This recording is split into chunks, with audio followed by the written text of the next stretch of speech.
Hi everyone, welcome to the Navigant Credit Union Broadcast Center. I'm GoLocal News editor Kate Nagel. Thanks for joining us for the Friday noontime show as we get the weekend started early here in downtown Providence.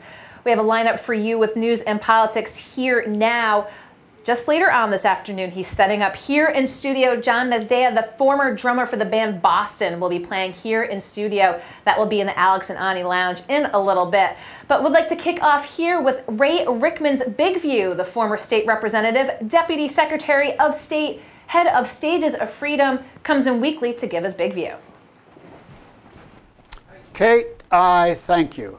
You know, it's the middle of summer. I thought I wouldn't talk about that man in the White House or anything like that today. It's hard because you're worried about the Supreme Court, you're worried about choice and abortion rights, you're worried about civil rights. But I heard a man tell a friend of mine the other day how he was self-made and no one ever helped him. Did you hear what I said? He said he's self-made and no one ever helped him. Well, I know his mother. Fabulous woman, school teacher, and I know how much she helped him. So I was a little embarrassed for him that he didn't think about that. But I began to think about myself. Are you ready? When I was a kid, our next door neighbor, Mr. McDonald, Mr. McDonald was always old. He probably was, I thought he was old, but he probably was only 55 first time I met him in the late 50s. Mr. McDonald had built 3 houses, including ours, and Mr. McDonald was an extraordinary man because we were black, and we were the first black people in the neighborhood. He sold his house to us, and we had to have police protection and all that stuff, but forget all that. I'm talking about Mr. McDonald being bold and brave. First time I ever saw a shotgun. Now later I saw shotguns because my grandfather had them. But Mr. McDonald had a shotgun in his living room, and on 2 occasions he came out front of our house and told people, "Scram! You're not going to mess with my next door neighbors." That's Mr. McDonald. Yep, I stood on his shoulder as a kid. He took us on his speedboat. He taught me how to swim, and the list goes on and on. He was a gardener extraordinaire, and my mother and he used to garden together, and they took a piece of the fence down and they had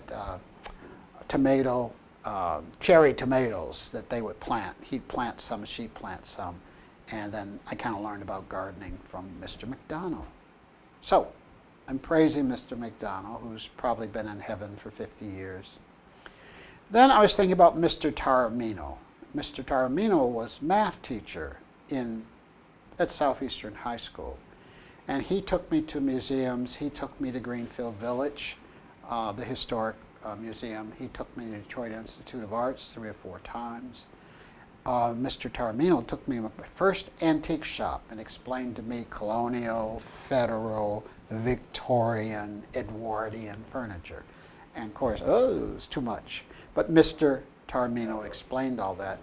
And I started keeping a journal. It was Mr. Taormino's idea. Keep a journal in case you ever want to write an autobiography. Well, the journal's not very good, and there's very little there.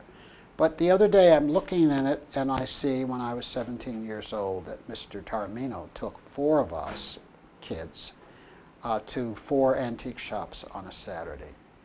And with his new bride, he got married at about 48 or 9 years old, and she was cool, and he was cool, and I stood on his shoulders, and I think a lot of my cultural underpinnings came from spending 2 years every other Saturday going someplace with Mr. Taormino, who's taking these poor kids to see the cultural world. Mrs. Rose lived next door, and I think Mrs. Rose had a little money. And Mrs. Rose used to let me, when I was a kid, pick up stuff off her yard and then later cut her hedges and cut her grass. I don't think I was ever very good at it. I wasn't much interested in it. But I was interested in the dollar. And I didn't realize till years later that other people got, including grown people, got $1 or $1.50 for that work, and Mrs. Rose gave me $1, which is probably equal to $5 or $6 today for half hour's work. Mrs. Rose, I want to thank you. Now, I could go on and on and on. Mrs. Taylor, sociology, social work teacher in high school, helped me fill my application to get into the University of Michigan. I didn't know how. My mother didn't know how. We'd never gone, anyone in our family, to college. But Mrs. Taylor, she helped me get admitted to the University of Michigan. I ended up not going because they offered me 50% and we couldn't come up with the other 50%. Mrs. Taylor, thank you very much. I went to good enough school. So I end on this note because I think this young man from the other day should realize he's standing on shoulders. I'm standing on 100 shoulders. I'm standing on John Conyers Sr.'s shoulders. In his grave for 35 years, I'm sure, talking to God. He's a fabulous human being. One of the founders of the UAW, Congressman John Conyers' father. And he taught me about government. He taught me about labor unions. He taught me about politics. And he helped me get an internship with his son when I was 19 years old. Standing on John Conyers Sr.'s shoulders. Almost all of us are standing on the shoulders, sometimes of giants, like John Conyers Sr., founder of the UAW, founder with 20 other people of the UAW, or Mrs. Rose, always an old lady with a little money to share. Enjoy this weekend.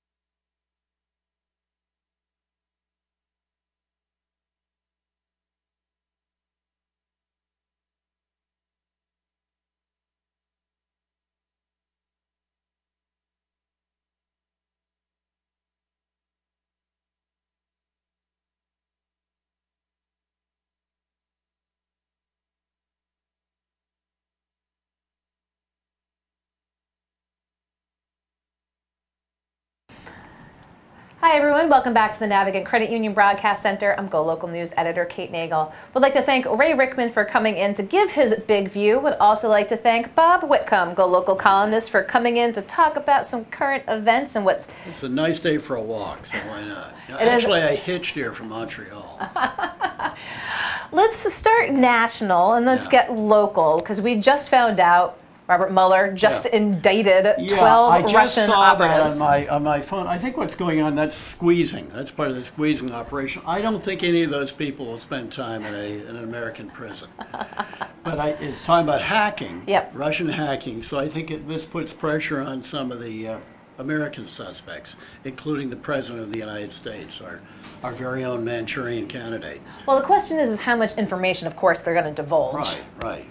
I don't know. I have no idea. Again, these are Russian. I mean, how much information Mueller may have because of the investigation that led to those indictments. So again, I think it's all part of the maneuvering to get at the people he can throw on the slammer. There's certainly maybe even the President of the United States again. We don't know if. We literally do not know for sure whether the President of the United States is a Russian agent. These are interesting times. Very interesting. And now, of course, the President is not in the country. He's No, he's going off to see his boyfriend on Monday. Apparently just him and a translator. Really? Last time he did that, he used Putin's translator. There was no American translator there. What do you think of his trip to England so far? Well, it's a disaster so far, but I think they were kind of ready for it. Yeah. He's already contradicted himself about 15 times. He's apologized to the Prime Minister, but who knows what he'll say in 5 or 10 minutes. Well, let's stick with the President for now. Let's go back. It seems like eons ago, Monday night, the grand unveiling of the latest Supreme Court nominee, Brett Kavanaugh, was predicted, Sunday and Monday that he was going to be the one. What's your take on the latest? Well, he likes baseball. We know that. Balls and strikes. That's balls right. and strikes. I think he'll be very polite. He's a very disciplined guy, except for buying baseball tickets. We know about that. Apparently, he may even be a net loss situation financially, which is unusual because most of those guys are rich. I think what will happen at the hearing, he'll be confirmed. The hearing, he'll be evasive or lie about what he's going to do. And then when he gets in, and he'll how do I put it? He'll once he gets in office, he'll pretty much do everything that the Trump wing of the Republican Party, which basically means the Republican Party, wants to do. He'll take a very expansive view of presidential powers under President Trump, and then when the next Democratic president comes along, if there is one, he'll take a very restricted view of their powers. That's what I predict. That's I think he will. The prediction. Yeah, that's what I think it'll be. He's an ideologue. He's very pleasant. You know, he got apparently some of his students at Harvard. You read about that? They liked him. Apparently, the people at Yale didn't like him as much. I got a friend of mine at Harvard who said he was wonderful and really a major humanitarian, and the people at Yale hate him. So this is going to be very entertaining. He's apparently pleasant, as you should be, like Neil Gorsuch. So no, I think it was pretty much as expected. It was expected. He's a lot poorer than I thought, though. With the tickets. Yeah. We had Jared Goldstein and Roger Williams, law professor, in on Tuesday to sort of parse it. And one of the interesting things we talked about was, you know, sort of what Kavanaugh said that evening, the strict adherence to the Constitution. And Jared Goldstein said, you know, each justice has to issue an opinion. That's right. You are intimately involved in your own personal beliefs with any of the rulings. You can't say that it's political. just... Right. I mean, you know, they're referring to the 1787 document. It's crazy. You know, it really does have to be updated. It's living. It's minority. It's been for quite a few years now. It's been minority government because of the way the Constitution is set up. If you look at total votes cast for the Democrats and the Republicans, Senate races, certainly for president, you know, it's minority government. Well, do you expect we'll see a little bit of theater during the confirmation process? Yeah, there'll be some. And I think the Democrats will just give up. What else can they do? I think they'll use it to drum up. I think they use it to drum up the base about Roe v. Wade. I think the Democrats are too obsessed with Roe v. Wade. I think they make a mistake in some of these things. They just get kind of carried over, like the business of the Border Patrol, the you know, the ICE. There have been some people who have talked on the Democratic side about getting rid of ICE. What they really mean is they want to go back to pre-ICE. You know, have the Border Patrol and these structures, these agencies that existed to address that before 9/11.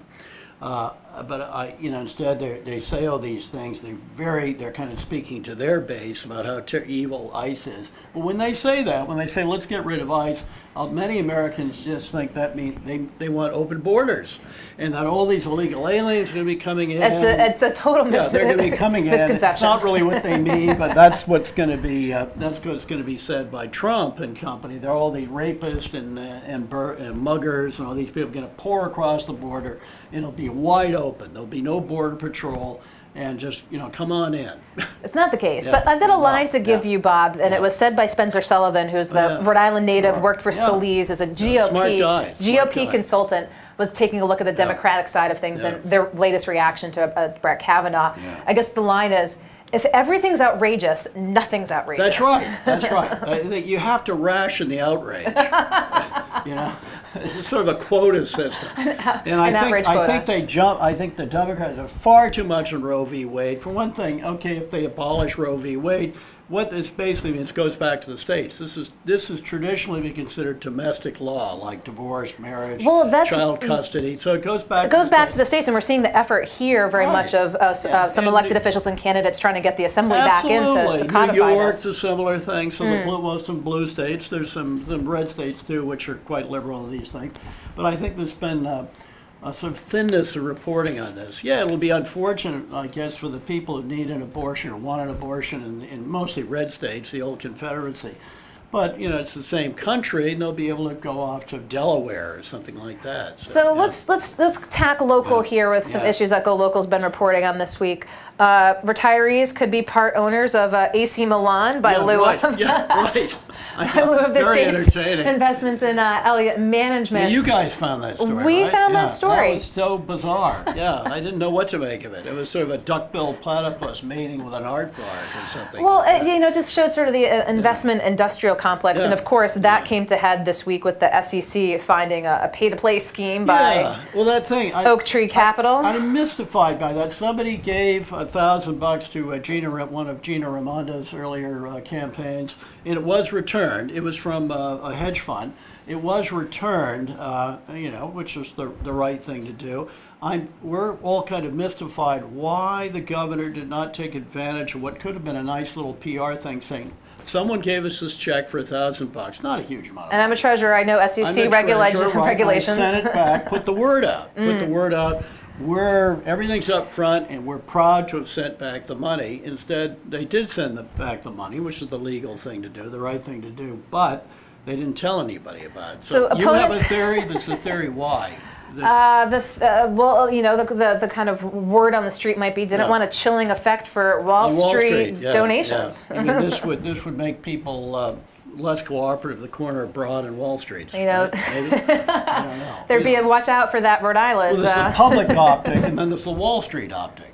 Different optics, and then you know, direct money, indirect money. Yeah. Now, of course, the governor's opponents are harping on this. The governor is in turn clapping back at Matt Brown for donations he got at Global Zero. Yeah, his salary over $300,000. Well, GoLocal was no one first knows to where report the money that. came from. I will give credit to the governor. The governor has not yet accused Mr. Brown of being a Russian agent.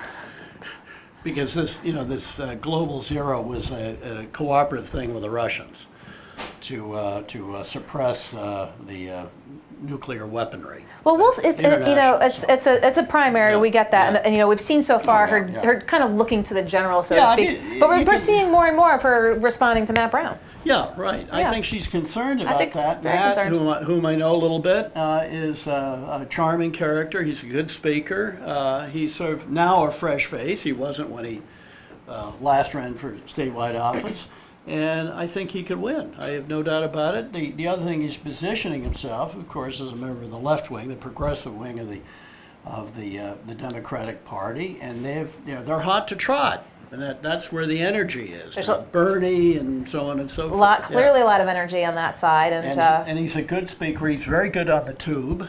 He's good on television. Has a pleasant voice, and I've always thought, we've talked about this a lot over the years, I think the governor is very good at one-on-one, less so in public venue. Well, we'll see what the campaign moving forward, but let's talk a little bit about your column and what you've got. Yeah, a couple of things. For one thing, first, something I don't have in there because I hadn't really thought through. This truck toll thing is fascinating because this could get up to the Supreme Court.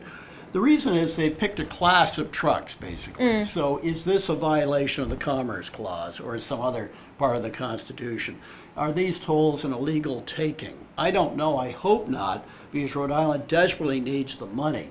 But this, because they've targeted these trucks, this could be a problem legally. And I'd be very surprised if the trucking crowd didn't try to take it up to the Supremes. We'll see how quickly this moves. You know, here we are. It's Friday the 13th. Yeah, Friday the 13th, our lucky day. Another thing I talk about in Massachusetts is legislation to give tax breaks, tax credits to small businesses to try to get them to move back to Main Street, storefronts. And I think this could have some interest in Rhode Island too. Say if the Paw Sox decide to transform themselves into the War Sox, maybe this is a way of getting more storefronts open in downtown Pawtucket. This would be tax credits to open up. Very difficult thing to monitor, as people in Massachusetts have noted, but I think this legislation is probably going to go someplace in Boston. Again, it's not a lot of money to start off, but it may be, at least around the edges, a way of reviving some of these small towns that have been torn up by big box stores and now by the internet. And can I say something about steamers? Steamer clams. They're on decline because the green crowds which like warmer water are eating them. And I think somebody should address this crisis. I like steamers. This is a concern. It's a real concern. So my suggestion is aquaculture. Protected areas that grow these steamers. Steamers are the best. They're almost as good as the butter you dip. It's all about the butter. No two ways about it. It's all about the butter. Great for cardiologists and heart surgeons. It's part of the bigger economy. It's part of the healthcare. Part of the healthcare industry. Keep steamers to eat the butter. That's right. And in a way, it's more interesting than truck tolls. And one other thing, the Thai rescue, very dramatic, wonderful leadership and ingenuity, teamwork. On the other hand, horrible things going on all over the world. Children are dying of starvation in all kinds of places. People are being bombed. Virtually no attention to that. That's because the cave rescue is sort of a reality TV sort of thing. Brought that up. Well, it's good that they're up, but you raise a good point for sure. And it's an amazing story. And that's what I think people are going to remember from this summer. Oh, absolutely. This is the summer of the cave rescue. Well, Seriously. it was interesting to see following the rescue, there was a lot of back and forth as to were the kids sedated? How were they sedated? I don't know. They got him out. However they got him out. Died. You know, one of the rescuers died, by the way. We should mention that. But it was an international effort, and it was great. But yet, you know, people are being bombed in Yemen. People are dying of starvation. There's other places to keep tabs on. Well, I appreciate, as always, Bob, you're coming in to talk today. Okay. Enjoy the hitchhiking back up to Montreal. Okay. Okay. All right, I'm going to go look for some steamers. Drive fast. Take chances. Bob Whitcomb, as he does almost every week, comes in to talk about his upcoming Go Local column in current world events. So appreciate Bob taking the time to come into the studio. We'll be right back with our next guest here. Don't go anywhere.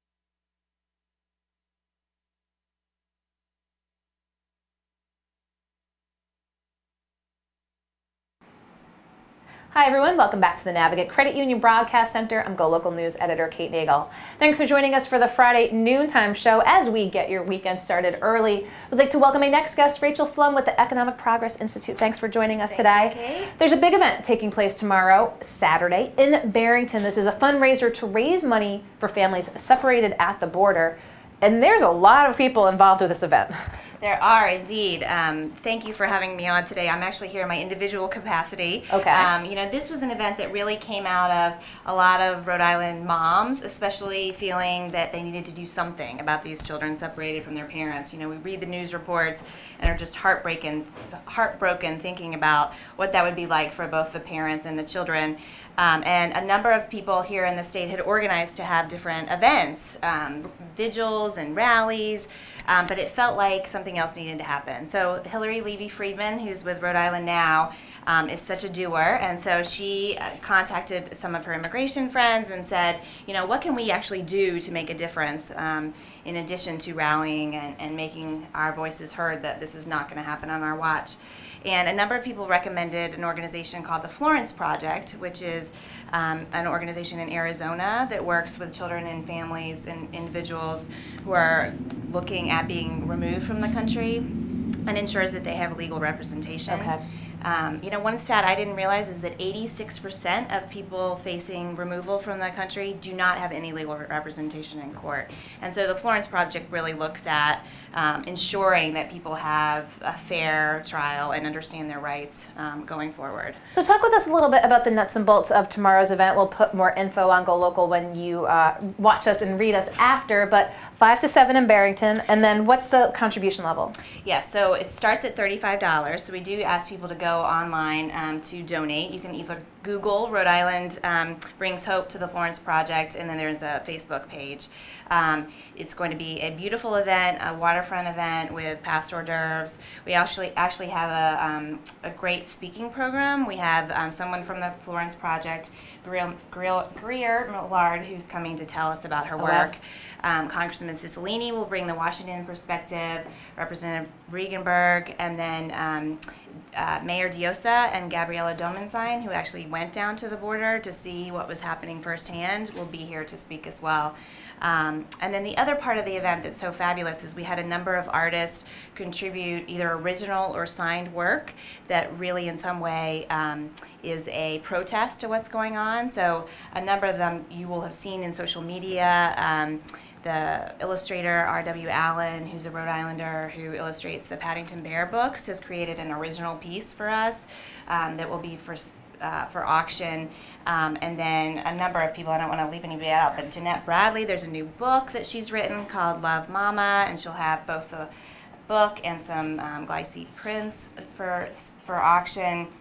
Jen Corsi also created an original piece, and which helped raise money for DACA kids in Rhode Island, and now is going to be used to raise money for this as well. So really some amazing artists and work, and then some other local individuals who wanted to donate for the auction. So are you just trying to get critical mass? Do you just want people to turn out? Absolutely. So we have about 70 people that we expect to come already, but certainly we would welcome additional folks. The host committee is a really fabulous group. We have both Peggy and Fred Mello who are hosting it in Barrington, Marty Roas and Peter Asen, and Marty was really instrumental in getting a lot of the silent auction items. And then Hillary and myself and Emily Oster and Wendy Plant. And then we actually even have some organizations who are sponsoring, so Rhode Island Now, Planned Parenthood, and Rhode Island Kids Count. And I can imagine if folks can't make the event, they can still donate. Absolutely. So if you go to the Facebook page, you can find it on Google or hopefully from your website. You can donate online either to attend or just to support the cause separately. Well, I appreciate your taking the time because, as you said, this was a big undertaking getting everyone together. It's been, as you said, a month in the works, and tomorrow is the day, 5 to 7 in Barrington. We'll put all that information up as well. But Rachel Flum, I appreciate, as always, you're taking the time to come in. I'll let you go around the corner. Don't go anywhere as we wrap up the 12 o'clock show here in the Navigate Credit Union Broadcast Center.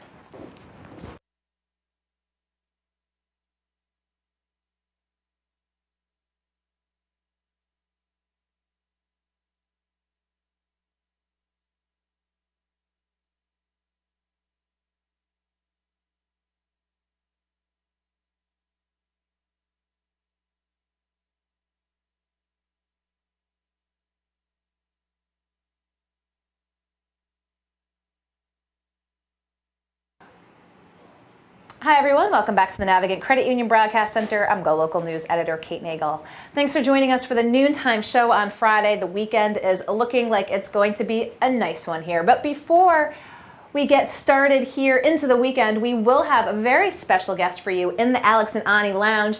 Jim Mazdea, the former drummer for the band Boston, is setting up as we speak, and he's got a lot of drums.